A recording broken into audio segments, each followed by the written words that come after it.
Perkenankan kami dari kelompok C Offering C 2019 mempresentasikan materi kami, bioenergetika.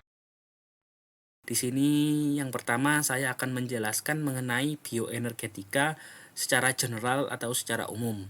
Nah, bioenergetika atau yang biasa dikenal dengan nama termodinamika biokimia, yang dimana merupakan perubahan energi yang menyerupai reaksi dari reaksi biokimia.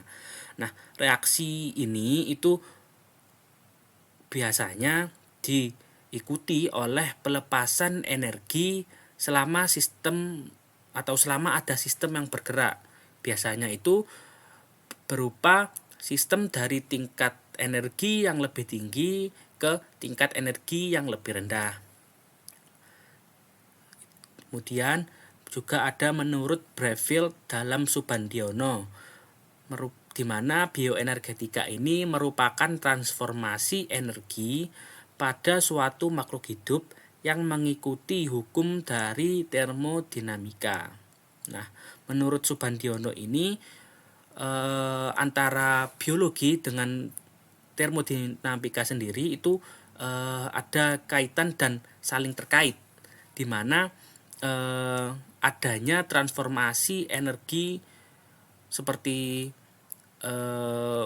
fotosintesis, kemudian seperti pengubahan makanan di dalam tubuh. Nah, itu ada kaitannya dengan apa yang terjadi pada termodinamika. Makanya itu transformasi energi pada suatu makhluk hidup baik manusia, hewan, tumbuhan itu ada kaitannya dengan hukum-hukum dari termodinamika.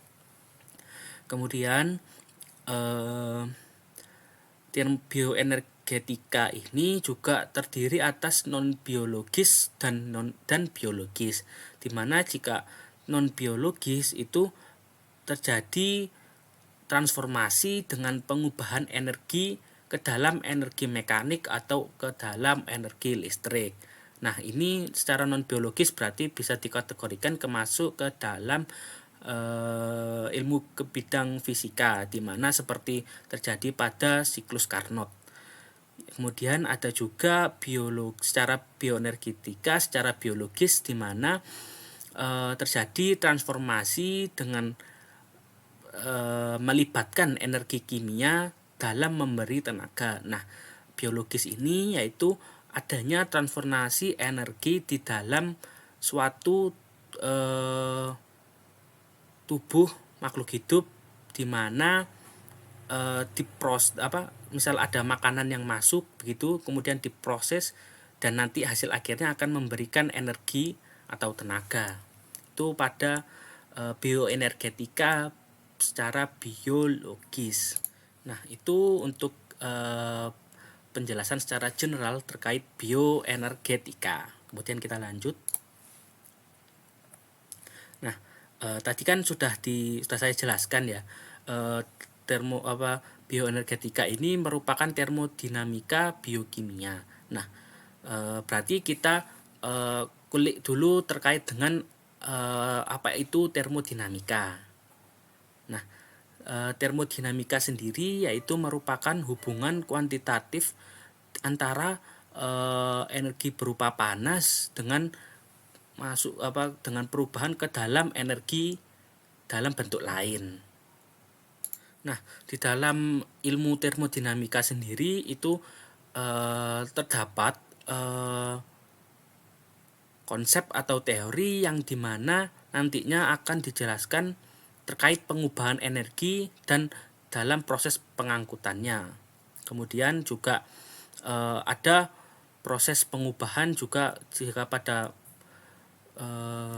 tumbuhan atau misal pada hewan nanti akan terjadinya seperti siklus membran gitu. Kemudian termodinamika sendiri itu ada dua macam, yaitu termodinamika yang bersifat reversibel dan yang kedua ada termodinamika yang bersifat irreversibel. Nah, mungkin kita sudah ketahui ya apa itu reversibel, irreversibel. Kalau reversibel berarti termodinamika proses atau transformasi yang bisa berlaku secara dua arah. Sedangkan untuk termodinamika irreversible yaitu transformasi yang hanya terjadi satu arah. Di mana reversible ini berarti yang dimaksud di sini yaitu terjadinya siklus transformasi energi, di mana bisa saya ambilkan contoh seperti pada proses fotosintesis, di mana misal pada tumbuhan itu kan mendapatkan CO2, kemudian dapat sinar matahari, kemudian dia juga mendapatkan mineral begitu untuk melakukan proses fotosintesis. Nah, dari proses fotosintesis ini nantinya dia akan menghasilkan oksigen yang pasti untuk dikeluarkan sebagai hasilnya, dan dia juga mendapatkan makanan untuk si tumbuhannya itu sendiri. Nah, itu yang dimaksud dengan reversible. Kemudian termodinamika reversible ini juga terjadi pada sistem yang terisolasi atau sistem yang tertutup, sehingga termodinamika reversible ini dapat mencapai suatu keseimbangan. Kemudian termodinamika irreversible. Nah, termodinamika irreversible ini yaitu termodinamika pada transformasi energi yang terjadi satu arah, di mana irreversible ini itu terjadi pada sistem yang terbuka yang mampu mencapai keadaan steady state atau keadaan yang dinamis atau tidak atau seimbang, atau bukan keadaan dalam keadaan yang setimbang.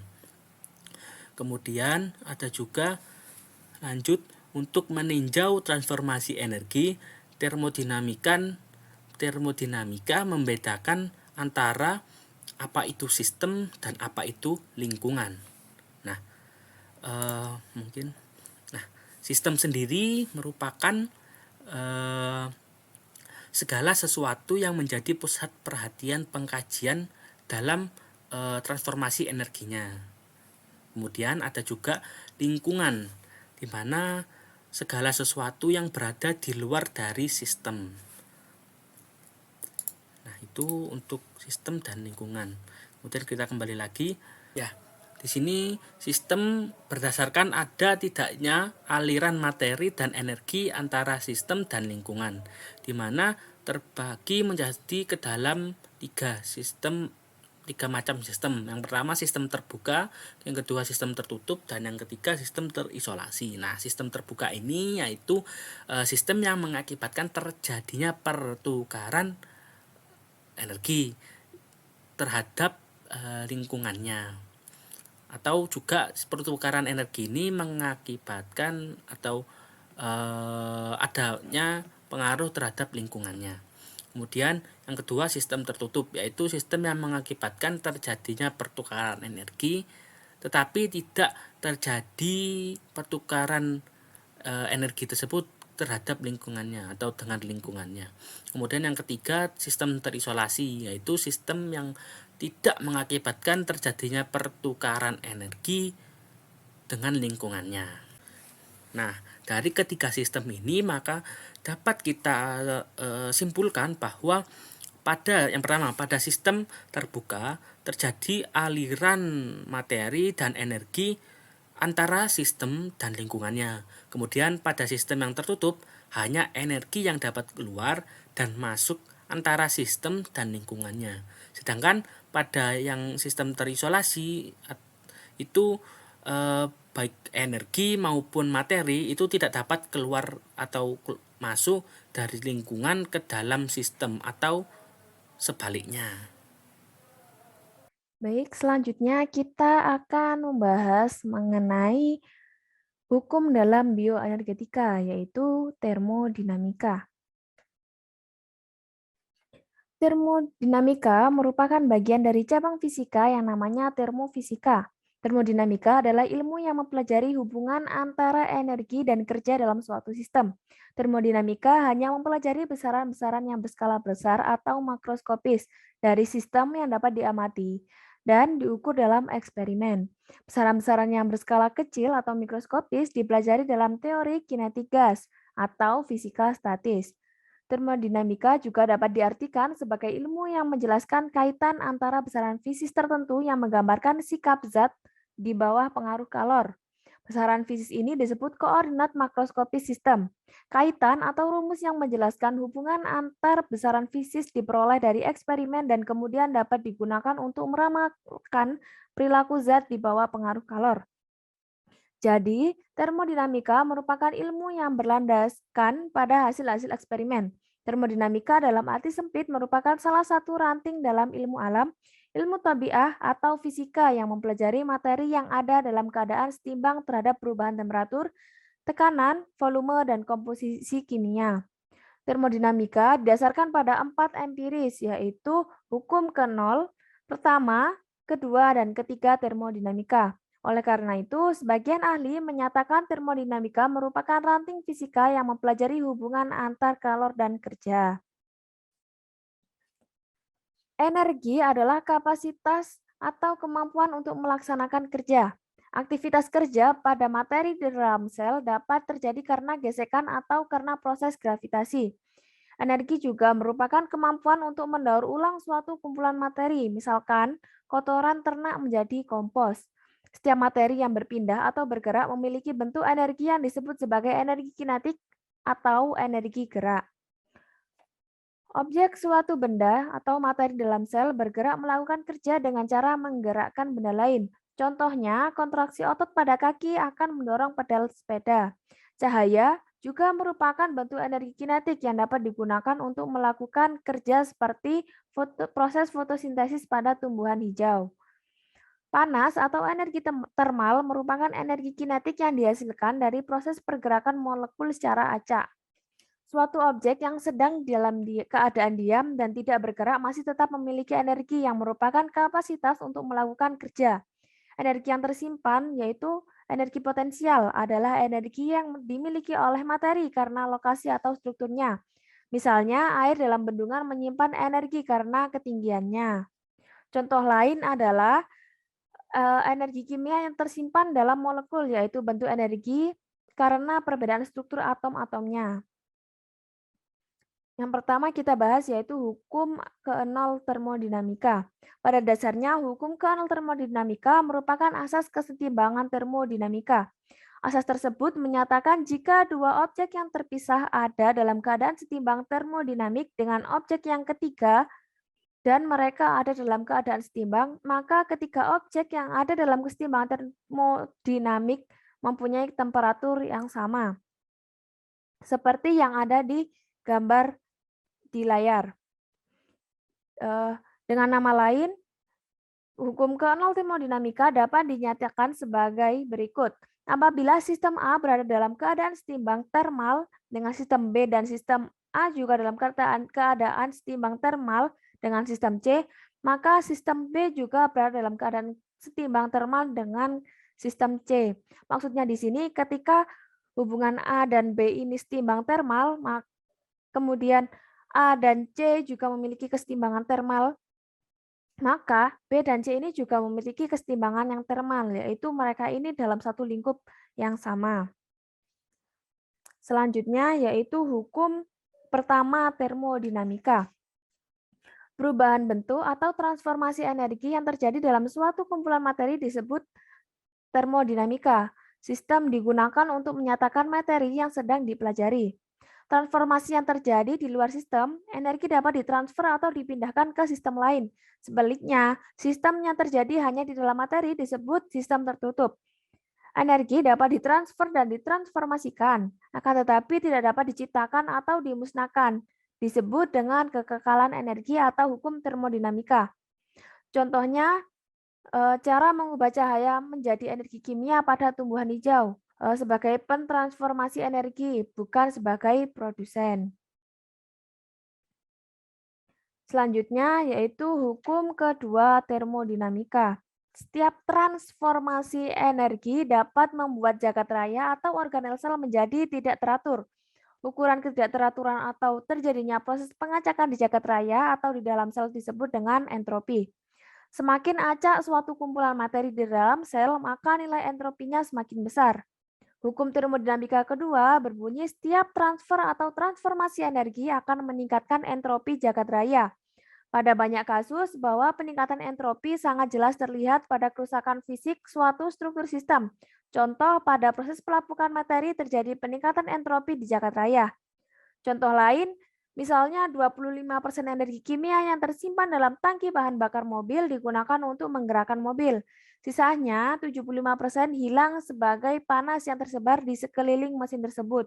Contoh lainnya adalah energi yang tersimpan dalam pakan atau makanan yang terserap dalam tubuh kita. Hanya sekitar 25%, sisanya 25% digunakan dalam sel, dan sebagian juga ikut terbuang melalui sistem metabolisme yang dapat berupa CO2, H2O, dan bahan lain yang tidak dapat dicerna. Jumlah energi bebas dalam suatu sistem, total energi dalam sistem itu, dan entropinya, dan suhu mutlak itu memiliki hubungan. Hubungan energi dalam suatu sistem hidup yang dipengaruhi oleh suhu adalah dapat terlihat pada rumus di sini. Yang mana G tersebut adalah jumlah energi bebas dalam suatu sistem sama dengan total energi dalam sistem tersebut dikurangi suhu mutlak yang dikalikan dengan entropinya. Suhu akan memperbesar entropi karena pemanasan. Hal ini karena suhu digunakan untuk mengukur intensitas gerak dalam molekul yang terletak di dalam sel. Ketidakteraturan molekul di dalam sel ini akan menghasilkan panas yang berbeda. Tidak semua energi yang tersimpan dalam sistem dapat dimanfaatkan untuk melakukan kerja, sehingga untuk menghitung kapasitas maksimum sistem dalam melakukan kerja, maka membutuhkan pengurangan energi total akibat dari ketidakteraturannya di dalam sel atau di dalam sistem. Pada setiap proses yang terjadi secara spontan, maka energi bebas dalam sistem itu akan berkurang. Perubahan energi bebas ketika sistem bergerak dari suatu keadaan tertentu ke suatu keadaan yang berbeda digambarkan dengan persamaan delta G sama dengan G akhir dikurangi dengan G awal. Atau delta G sama dengan delta H min T dikalikan dengan delta S. Terdapat suatu hubungan penting antara energi bebas dan kesetimbangan, termasuk kesetimbangan kimia di dalam sel. Energi bebas meningkat ketika suatu reaksi bergerak menjauhi kesetimbangan. Untuk reaksi yang berada pada kesetimbangan, maka perubahan energi adalah sama dengan nol karena tidak ada perubahan neto dalam sistem. Selanjutnya, hukum ketiga termodinamika. Hukum ketiga termodinamika menyatakan bahwa ketika suatu sistem mencapai temperatur nol absolut, maka semua proses akan berhenti dan entropi sistem akan mendekati nilai maksimum. Hukum ini juga menyatakan bahwa entropi benda berstruktur kristal sempurna pada temperatur nol absolut bernilai nol. Hukum ketiga termodinamika juga berperan dalam metabolisme. Jika tubuh semakin banyak terpapar sinar matahari, maka metabolisme akan semakin tinggi. Sehingga hal ini berakibat pada proses penuaan, di mana proses penuaan akan menjadi lebih cepat, terutama pada bagian atau anggota tubuh yang lebih sering atau lebih banyak terpapar sinar matahari, seperti kulit dan rambut. Ya, kemudian lanjut kepada penjelasan mengenai termodinamika dalam sisi atau dalam segi biologi. Yang pertama, tujuan dari bioenergetika adalah untuk memahami bagaimana energi itu diperoleh. Kemudian juga bagaimana sistem menyimpannya dan bagaimana hasil dari energi itu digunakan. Nah, mungkin di sini saya akan mengambil satu contoh saja ya. Nah, contoh transformasi energi atau termodinamika dalam biologi sendiri yaitu seperti contoh pada kita semisal makan, kemudian kita mendapatkan glukosa dari makanan yang kita konsumsi, dan dari glukosa tersebut nantinya akan diproses dalam tubuh sehingga nantinya hasil proses glukosa tersebut akan dialirkan menuju sistem peredaran darah, dan kemudian glukosa ini akan dikonversikan menjadi suatu energi yang lain, bisa berupa lemak atau kemudian bisa berupa karbon dioksida, dan juga glukosa yang baru bisa menggantikan glukosa yang lama. gitu. Kemudian termodinamika dalam biologi yang kedua, makhluk hidup atau organisme hidup itu mendapatkan energi dari lingkungannya itu melalui dua cara, yaitu yang pertama, mereka mengonsumsi makanan atau sumber energi dari lingkungannya, kemudian mereka mengekstraknya dengan cara energi tersebut diubah. Kemudian ada juga yang kedua, menyerap energi langsung dari matahari. Nah, ini yang kedua ini termasuk ke dalam makhluk hidup atau ke dalam tumbuhan, di mana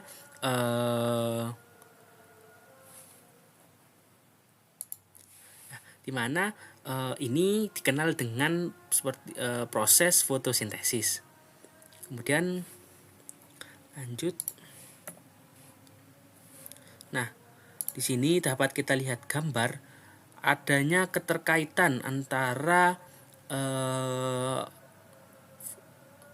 organisme non fotosintetik terhadap organisme fotosintetik, di mana organisme fotosintetik sendiri yaitu termasuk ke dalam tumbuhan, kemudian juga energi organisme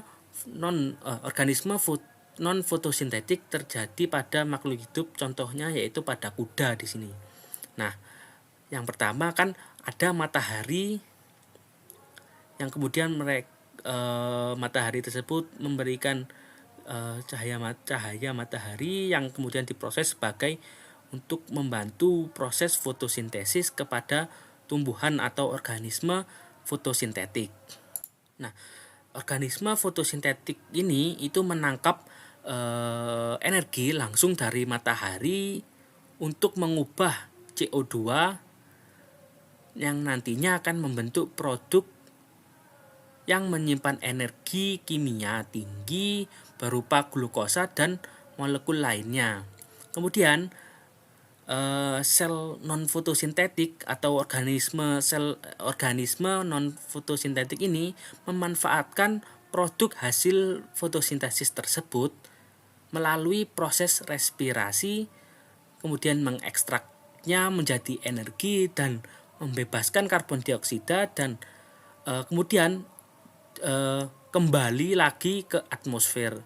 Nah, ini dalam gambar ini maka dapat kita ketahui bahwa terjadinya siklus antara organisme fotosintetik yaitu berupa tumbuhan dan juga organisme non fotosintetik berupa makhluk hidup. Maka dari itu adanya keterkaitan transformasi energi ini di dalam siklus ini. Ya. Ya, kemudian dari siklus ini juga kita kaitkan terhadap hukum termodinamika, itu bisa kita kaitkan terhadap hukum pertama dari hukum termodinamika, di mana hukum pertama termodinamika itu mengatakan bahwa konservasi energi atau perubahan dari energi, baik itu perubahan secara kimia atau perubahan secara biologis, nah itu total energi pada alam semesta akan tetap, yaitu energi ini itu tidak dapat berkurang atau tidak dapat bertambah. Mungkin energinya hanya saja berubah bentuk saja. Ya, itu terkait organisme fotosintetik, kaitan fotosintetik terhadap organisme non fotosintetik. Selanjutnya adalah konsep energi dalam fisika dan biologi, yang mana energi merupakan selalu sesuatu yang selalu ada dalam kehidupan ini. Nah, energi itu memiliki lingkup yang luas dalam bidang ilmu fisika dan bidang ilmu biologi, energi memiliki makna yang hampir sama tetapi konteksnya berbeda. Nah, energi dalam fisika itu dapat diartikan sebagai bentuk dari ukuran kemampuan dari suatu sistem untuk melakukan kerja. Dalam fisika sendiri juga disebutkan bahwa ada yang namanya energi tidak dapat diciptakan atau dimusnahkan, tetapi energi itu dapat berubah dari bentuk satu ke bentuk lainnya. Nah, sedangkan dalam biologi sendiri itu juga dikenal dengan sebutan energi. Nah, kelangsungan hidup manusia itu sangat bergantung pada adanya energi. Energi memiliki manfaat yang besar untuk manusia dan makhluk hidup lainnya. Nah, James Prescott Joule merupakan orang yang pertama kali mencetuskan istilah energi. Nah, energi adalah sesuatu yang dapat berpindah bentuk atau berubah bentuk dari suatu bentuk menjadi bentuk lainnya tanpa bisa dimusnahkan. Nah, dari kedua pengertian tersebut, maka dapat dikatakan bahwa dalam energi dalam fisika maupun biologi itu yaitu energi yang tidak dapat diciptakan maupun dimusnahkan, tetapi dapat berubah bentuk menjadi bentuk lainnya. Nah, energi di dalam kehidupan ini berupa energi yang berpindah atau disebutnya dengan perpindahan energi. Nah, perpindahan energi inilah yang digunakan untuk keperluan manusia. Contohnya adalah energi cahaya matahari yang digunakan sebagai fotosintesis. Nah, hasil dari fotosintesis ini nantinya akan digunakan oleh makhluk hidup lainnya. Nah, selanjutnya adalah kalor dalam tubuh. Nah, kalor sendiri memiliki makna yaitu perpindahan energi kinetik dari suatu zat yang memiliki suhu tinggi ke zat yang memiliki suhunya lebih rendah. Nah, sama halnya dengan tubuh manusia yang memerlukan kalor untuk menaikkan suhu rendahnya ketika berada di tempat dingin. Nah, saat terjadi perpindahan energi tadi, partikel dengan zat yang suhunya lebih tinggi akan bergerak dengan lebih cepat daripada yang suhunya lebih rendah. Ketika keduanya saling bertumbukan, maka akan terjadi keseimbangan kalor. Nah, dalam tubuh manusia, apabila berada di tempat dingin itu bisa menaikkan suhunya sebesar 1 derajat Celcius adalah 0,83 Joule untuk 1 kilo berat badan. Nah, sedangkan ketika dalam keadaan kedinginan diperlukan kalor sebesar 3.500 Joule per derajat Celcius untuk menaikkan 1 derajat Celcius suhunya. Nah, mekanisme pengaturan suhu tubuh lainnya juga terlihat pada saat adanya penguapan dari kulit dan dari paru-paru. Nah, yang mana akan ketika berlari itu akan mengeluarkan keringat, yang mana keringat ini mengeluarkan kalor penguapan berupa keringat dari kulit manusia. Nah, selanjutnya adalah perpindahan kalor. Nah, perpindahan kalor ini digunakan untuk mengontrol perpindahan panas antara permukaan tubuh dengan lingkungan, yang mana beberapa cara dalam perpindahan kalor. Yang pertama adalah radiasi. Nah, radiasi ini ketika tubuh manusia itu dapat memancarkan gelombang yang disebut dengan gelombang inframerah yang panjang gelombangnya mencapai 20 mikrometer. Nah, tubuh manusia ini akan memancarkan gelombang panas ke seluruh tubuh. Nah, panas merupakan suatu energi kinetik yang ada pada gerakan molekul. Nah, sebagian dari energi dalam gerakan ini dapat dipindahkan ke udara bila suhu di udara lebih dingin daripada suhu kulit. Nah, ketika suhu udara bersentuhan dengan kulit, suhu udara akan menjadi seimbang dan tidak terjadi pertukaran panas. Tetapi yang terjadi adalah pergerakan udara yang terasa dingin dibandingkan dengan suhu tubuh. Nah, yang kedua adalah konduksi. Nah, konduksi dapat diartikan sebagai perpindahan panas karena adanya pemaparan langsung dari kulit dengan benda-benda yang ada di sekitar tubuh. Nah, energi yang ditransfer dari elektron memiliki energi kinetik yang lebih tinggi ke energi yang lebih rendah ketika bertumbukan. Contohnya adalah ketika menyetrika pakaian, ini akan terasa panas dan beringat. Hal ini dikarenakan adanya transfer energi dari setrika ke tubuh yang bersentuhan langsung dengan lingkungan tempat menyetrika. Nah, selanjutnya adalah konveksi. Nah, pengertian dari konveksi sendiri merupakan perpindahan panas dari tubuh ke lingkungan, di mana akan terjadi perpindahan pada zat perantaranya. Hal ini dikarenakan massa jenis udara panas yang lebih ringan daripada massa jenis udara dingin. Nah, selain itu pula karena ada aliran udara yang melewati tubuh. Nah, contohnya ketika tubuh bergerak terhadap udara ketika bersepeda, nah itu terasa anginnya terasa dingin. Nah, selanjutnya yang terakhir adalah evaporasi. Nah, evaporasi sendiri itu disebut sebagai penguapan, yang mana evaporasi ini merupakan perpindahan kalor yang atau pembuangan panas yang penting dan paling besar. Nah, pada kondisi lingkungan dengan kelembapan yang lingkungan yang panas itu akan bercucuran ya, keringatnya ada yang bercucuran. Nah, sedangkan ketika kelembapan udaranya rendah itu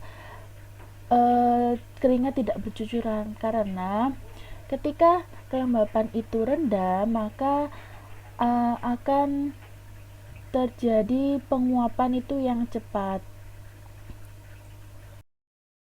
Selanjutnya kita akan membahas mengenai proses aliran energi pada rantai makanan.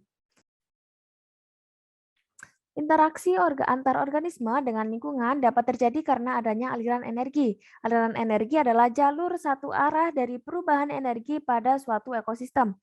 Proses aliran energi antar organisme dapat terjadi karena adanya proses makan dan dimakan. Proses makan dan dimakan terjadi antara satu kelompok organisme dengan kelompok organisme yang lainnya. Dalam proses makan dan dimakan terjadi perpindahan ataupun aliran energi. Pada awalnya, energi matahari mengalir ke tumbuhan hijau dan digunakan untuk proses fotosintesis. Hasil fotosintesis disimpan sebagai cadangan makanan dan dimakan oleh konsumen. Energi akan berpindah dari konsumen yang satu dengan yang lainnya. Jika konsumen puncak mati, maka akan diuraikan oleh bakteri dan jamur menjadi unsur-unsur mineral yang diserap oleh tumbuhan tersebut kembali.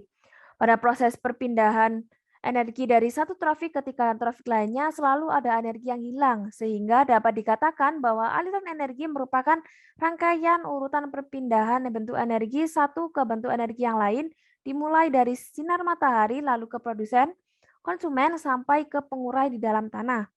Organisme memerlukan energi untuk mendukung kelangsungan hidupnya, antara lain untuk proses pertumbuhan dan perkembangbiakan, reproduksi, berkembang biak, bergerak, dan metabolisme yang ada di dalam tubuhnya. Rata-rata sekitar 10% dari produksi energi bersih pada satu tingkatan trofik diteruskan ke tingkatan berikutnya. Kualitas gizi bahan yang dikonsumsi juga mempengaruhi seberapa efisien energi ditransfer, karena konsumen yang dapat mengkonversi sumber makanan berkualitas tinggi ke jaringan hidup baru yang lebih efisien dari bahan sumber makanan berkualitas rendah. Rendahnya transfer energi antara tingkat trofik membuat pengurai umumnya lebih penting daripada produsen dalam hal aliran energi. Dekomposer memproses jumlah besar bahan organik dan mengembalikan nutrisi ke ekosistem dalam bentuk anorganik yang kemudian diambil lagi oleh produsen primer. Energi tidak didaur ulang selama proses dekomposisi, melainkan dilepaskan sebagian besar sebagai panas. Pada setiap tingkatan trofik, energi yang dilepaskan ke lingkungan dalam bentuk panas dapat mencapai 90%. Jadi hanya 10% dari energi itu yang digunakan untuk kegiatan hidupnya. Karena itu, semakin jauh energi itu dari sumbernya akan semakin kecil alirannya. Hal ini disebabkan karena adanya energi yang beralih dalam bentuk panas tubuh seperti diuraikan tadi. Di dalam ekosistem terjadi pemborosan energi, juga tampak bahwa energi itu mengalir dari luar atau dari matahari ke dalam ekosistem dalam satu alur. Energi tidak dapat berdaur ulang dan tidak dapat kembali lagi ke matahari. Salah satu sifat terpenting adalah energi dapat berubah dari satu bentuk ke bentuk lainnya. Perubahan bentuk energi itu dikenal sebagai transformasi energi. Makhluk hidup mampu melakukan transformasi energi, misalnya dari energi gula diubah menjadi lemak dan protein, yang kemudian disimpan di dalam jaringan tubuh atau diubah menjadi energi gerak. Setiap kelompok organisme yang memiliki sumber makanan tertentu disebut dengan tingkatan trofik. Macam-macam tingkatan trofik yaitu produsen, konsumen, dan dekomposer. Yang pertama yaitu produsen. Seluruh organisme yang dapat mengolah makanan sendiri melalui proses fotosintesis disebut organisme autotrof. Organisme yang dapat mengolah sendiri makanannya melalui fotosintesis dalam suatu ekosistem disebut produsen. Yang kedua yaitu konsumen. Organisme yang tidak dapat mengolah sendiri makanannya disebut dengan organisme heterotrof konsumen. Konsumen dalam ekosistem dapat digolongkan menjadi beberapa tingkatan. Konsumen tingkat 1 primer kelompok herbivora, konsumen tingkat 2 sekunder, kemudian konsumen tingkat 3 atau tersier. Selanjutnya, tingkatan trofik yang ketiga yaitu dekomposer atau detritivora. Beberapa organisme mendapat energi dengan cara memakan detritus atau materi organik dari organisme lain. Detritivora yaitu organisme yang memakan detritus. Organisme detritus atau detritivora antara lain yaitu cacing tanah, kutu kayu, kepiting, dan siput. Rantai makanan dimulai dari organisme autotrof dengan mengubah energi cahaya dari matahari menjadi energi kimia. Energi kimia ini akan diteruskan pada konsumen tingkat pertama atau primer, tingkat kedua atau sekunder, dan seterusnya sampai kelompok organisme pengurai atau dekomposer. Rantai makanan sendiri memiliki tiga urutan menurut para ilmuwan. Yaitu yang pertama rantai pemangsa atau rantai makanan tipe berumput. Landasan utama dari rantai pemangsa adalah tumbuhan hijau sebagai produsen. Rantai pemangsa dimulai dari hewan yang bersifat herbivora sebagai konsumen satu. Dilanjutkan dengan hewan karnivora yang memangsa herbivora sebagai konsumen kedua dan berakhir pada hewan pemangsa karnivora maupun herbivora sebagai konsumen ketiga. Contohnya, padi dimakan tikus, kemudian tikus dimakan oleh ular sawah, kemudian ular sawah dimakan oleh elang. Di sini padi sebagai produsen atau tingkatan trofik pertama, tikus sebagai konsumen atau tingkatan trofik kedua, dan ular sawah sebagai konsumen kedua atau tingkatan trofik ketiga. Selanjutnya yang kedua yaitu rantai parasit atau rantai makanan tipe parasit. Rantai parasit dimulai dari organisme besar hingga organisme yang hidup sebagai parasit. Contoh organisme parasit antara lain cacing, bakteri, dan benalu. Contohnya tanaman mangga dimakan oleh benalu atau ditempeli oleh benalu, yang mana benalu ini mengambil zat-zat makanan yang ada di tanaman mangga. Kemudian benalu ini dimakan ulat, kemudian ulat dimakan oleh burung pemakan ulat. Selanjutnya yang ketiga rantai saprofit atau rantai makanan tipe detritus. Rantai saprofit dimulai dari organisme mati ke jasad pengurai, misalnya jamur dan bakteri. Rantai-rantai di atas tidak dapat berdiri sendiri, tapi saling berkaitan satu dengan lainnya sehingga membentuk jaring-jaring makanan.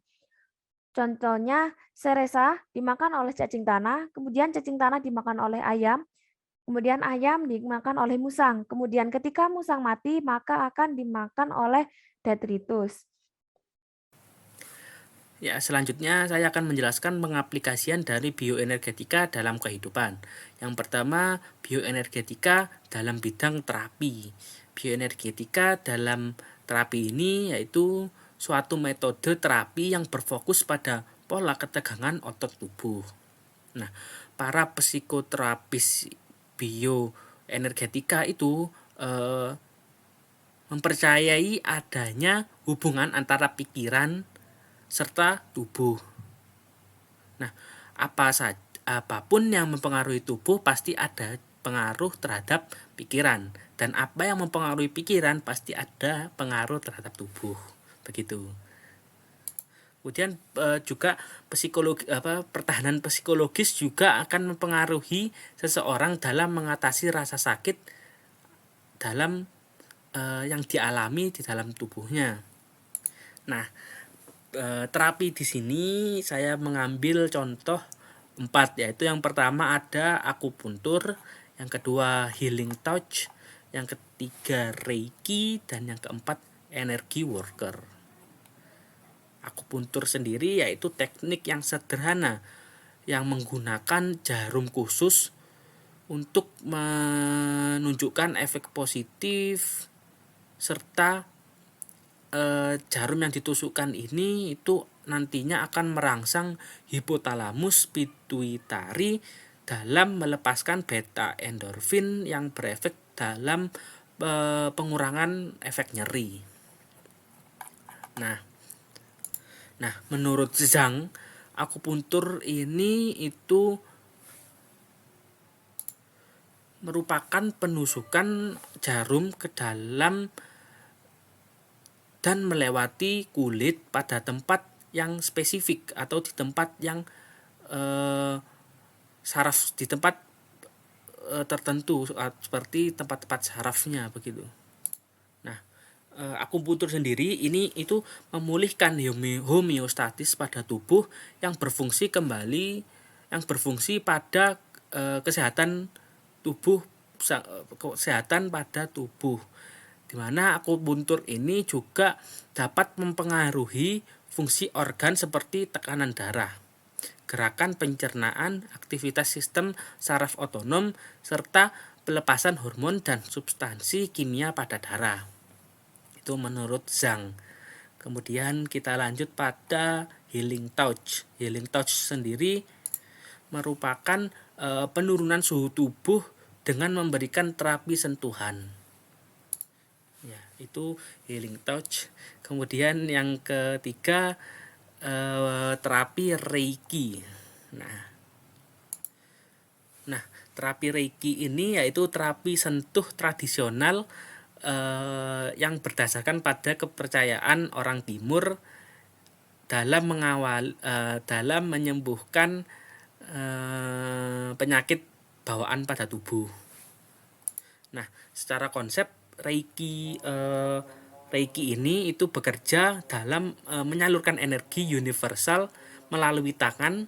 Kemudian dalam tangan ini memberikan energi pada tubuh untuk memulihkan keseimbangan dari gangguan aliran energi yang dapat terjadi akibat penyakit, stres, atau ketidaknyamanan. Nah, menurut kepercayaan orang Timur, reiki ini itu menghasilkan pelepasan emosi dan pelepasan energi yang dapat memulihkan aliran alami pada tubuh, sehingga pasiennya itu bisa merasa lebih nyaman dan bisa berpikiran lebih jernih, begitu. Kemudian lanjut energy workers. Energy workers ini atau yang biasa dikenal dengan EM itu merupakan terapi yang berdasarkan ilmu terapeutik atau ilmu dari energi halus. Ya, itu untuk energy workers. Kemudian kita lanjut. Nah, yang kedua yaitu adanya penerapan bioenergetika dalam proses fotosintesis. Sebelumnya kita ketahui kan pada awal tadi bahwa bioenergetika itu merupakan transformasi energi. Nah, pada tumbuhan juga terjadi bioenergetika, di mana terjadi pada proses fotosintesis, di mana dapat kita telaah bahwa seperti tumbuhan, yang pertama tumbuhan tersebut mendapatkan matahari, kemudian dia mendapatkan nutrisi yang digunakan untuk melakukan proses fotosintesis, kemudian menghasilkan bahan makanan, kemudian dia menghasilkan metabolisme, dan dari hasil metabolisme dia menghasilkan menghasilkan hasil samping berupa O2 yang dimana dia keluarkan untuk digunakan bernafas, misal untuk makhluk hidup yang lain, begitu. Mungkin itu penjelasan dari saya dan teman-teman kelompok saya. Jika ada kurang lebihnya mohon maaf. Assalamualaikum warahmatullahi wabarakatuh. Terima kasih.